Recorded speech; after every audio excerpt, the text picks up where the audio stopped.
Everyone, welcome to our YouTube channel Learning from Scratch. So today we are going to start the chapter 3 of class 6 Geography, Motion of Earth. So as you know that the Earth has two types of motion, namely rotation and revolution. Rotation is the movement of Earth on its axis. The movement of Earth around the Sun in a fixed path or orbit is called revolution. सबको पता है कि motion दो तरह के होते हैं, rotation और रेवोल्यूशन.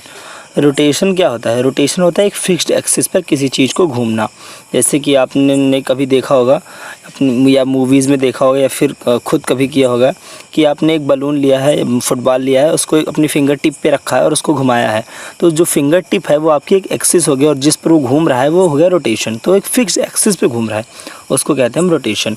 और रेवोल्यूशन किसे कहते हैं? देखिए, उसी फुटबॉल को आपने एक रस्सी में बांध लिया है, एक धागे में आपने इसको बांध लिया और उसको आप हाथों से पकड़ के खूब बहुत तेज़ी से ऊपर घुमा रहे हैं. तो जो सर के साइड में आपके वो जो चक्कर जैसा बन रहा है उसको हम कहते हैं रेवोल्यूशन. तो रोटेशन जो होता है वो फिक्स्ड एक्सिस होती है उसकी, और रेवोल्यूशन जो होता है उसका एक फिक्स्ड पाथ होता है. तो रिमेंबर दिस कि जो the movement of earth around the sun in a fixed path और ऑर्बिट इज कॉल्ड रेवोल्यूशन. जो हमारी अर्थ है जो सन के चारों तरफ घूमती है एक फिक्स्ड पाथ में, उसको हम कहते हैं रेवोल्यूशन. ठीक है. The axis of earth which is an imaginary line makes an angle of 66.5 degree with its orbital plane. वही जो मैंने अभी बताया कि जो एक्सिस है, जो फिंगर है हमारी, आपने सब उसको एक्सिस अज्यूम किया. उसी तरह से अर्थ पे जो इमेजिनरी लाइन है, जो एक्सिस है, वो ऑर्बिटल प्लेन के साथ में 66.5 डिग्री का एंगल फॉर्म करती है. The plane formed by the orbit is known as the orbital plane. और वो जो प्लेन फॉर्म होता है उसको हम कहते हैं orbital plane. The Earth receives lights from the Sun. Due to spherical shape of the Earth, half of its get light from the Sun at a time. The portion facing the Sun experiences day, while the other half away from the Sun experiences night. It's a very easy thing. It's very easy. जैसे कि हम सबको पता है कि जो अर्थ है हमारी स्फेयर है, तो जो सन है, सन तो एक फिक्स्ड पोजीशन पे है, वो तो सन तो चेंज होता नहीं है. बट हमारी अर्थ की जो है वो रोटेशन और रेवोल्यूशन दोनों चेंज होता रहता है. तो हमारी अर्थ की पोजीशन चेंज होती है, सन की पोजीशन तो चेंज नहीं होती. तो जो अर्थ है हमारी, अर्थ जो है जिस टाइम पे सन रेज उस पर जिस एरिया में उस पर पड़ते हैं वहाँ पे दिन होता है, और सन जैसे घूम के दूसरी साइड में जब चली जाती है तो उस मतलब पीछे वाली साइड रात हो जाता है और आगे वाली साइड दिन हो जाता है. इसी तरह से एक टाइम पे एक जगह पे रात होती है, दूसरी जगह पे दिन होता है. सिमिलरली क्योंकि जो सन रेज है वो अर्थ के चारों तरफ एक साथ नहीं पहुँच पाती है, आधे पार्ट में कभी पहुँचती है, फिर आधे पार्ट में, क्योंकि जैसे जैसे अर्थ घूमती रहती है सिमिलरली वैसे वैसे जो सन रेज है वैसे उस पर पड़ती रहती हैं. Okay, the circle that divides the day from the night on the globe is called the circle of illumination.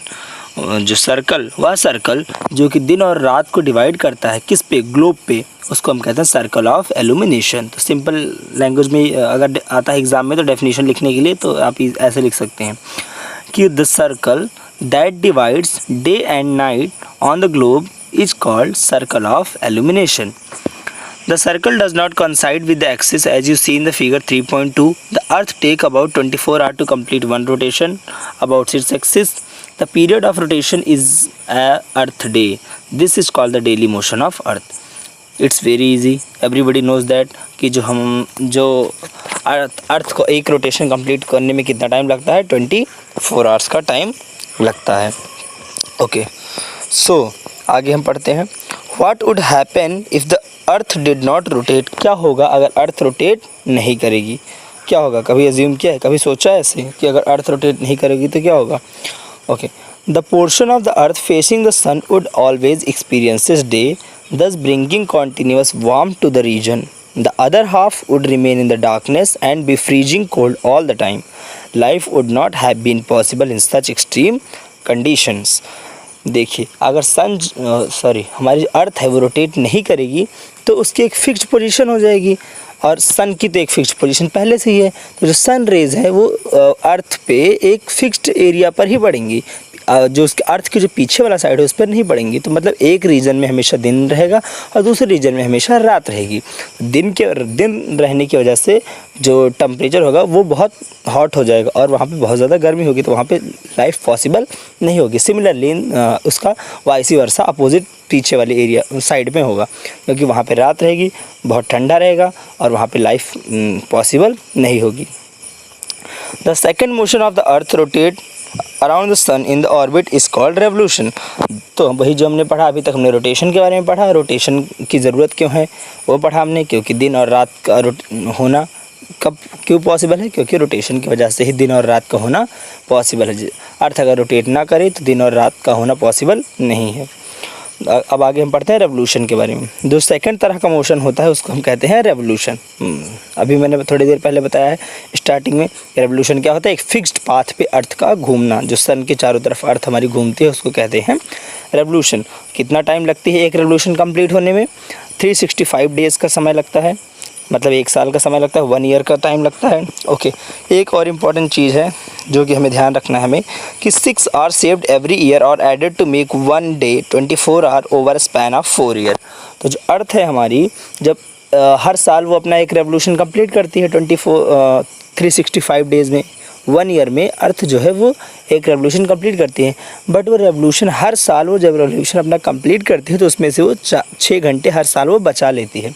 इसी तरह से 6 घंटे बचा कर वो 4 सालों में उसको 24 घंटे कर देती है। तो जो 24 घंटे हो जाता है तो वो एक दिन हो जाता है। तो इसीलिए आफ्टर एवरी 4 ईयर जो हमारा ईयर होता है वो 366 डेज़ का होता है, विच इज़ लीप ईयर, जो कि हम लीप ईयर कहते हैं। और उसी दिन मतलब उसी साल में जो फरवरी होता है वो हमारे 29 डेज़ का होता है। तो फरवरी 29 डेज़ का क्यों होता है, अगर रीज़न आता है एक्सप्लेन करने के लिए तो you can write it very easily, कि जो हमारी अर्थ है वो रेवोल्यूशन कंप्लीट करने में हर साल 6 घंटे बचा लेती है। तो इसीलिए फरवरी एक दिन 29 डेज़ का हो जाता है और हमारा उस साल लीप ईयर, मतलब उस साल नहीं, हर 4 साल बाद लीप ईयर एक आ जाता है, क्योंकि एक दिन एक्स्ट्रा बढ़ जाता है। Okay, notice that throughout its orbit, the Earth is inclined in the same direction. A year is usually divided into summer, winter, spring and autumn season. Season changes due to the change in the position of the Earth around the Sun. तो अभी हमने notice किया, हमने जाना कि जो अर्थ है वो एक फिक्स्ड एक्सिस पर रोटेट करती है। ओके, फिक्स्ड एक्सिस पे रोटेट करती है।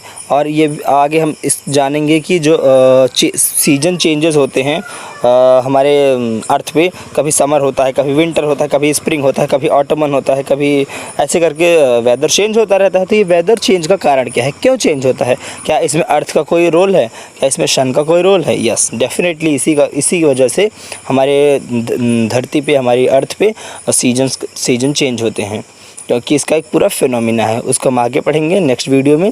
आई hope you guys are safe and healthy. Thank you so much.